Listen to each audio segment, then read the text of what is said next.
கிருஷ்ணா, உனக்கு என்னடா ஆகணும்? விவசாயிங்க.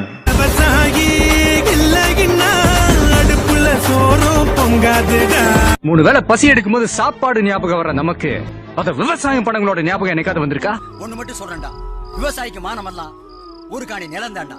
பசி ஈஸியா தீந்துறதுனால தான் நாமளும் அவங்கள பத்தி அதிகமா நினைக்கிறது இல்லையா நமக்கு.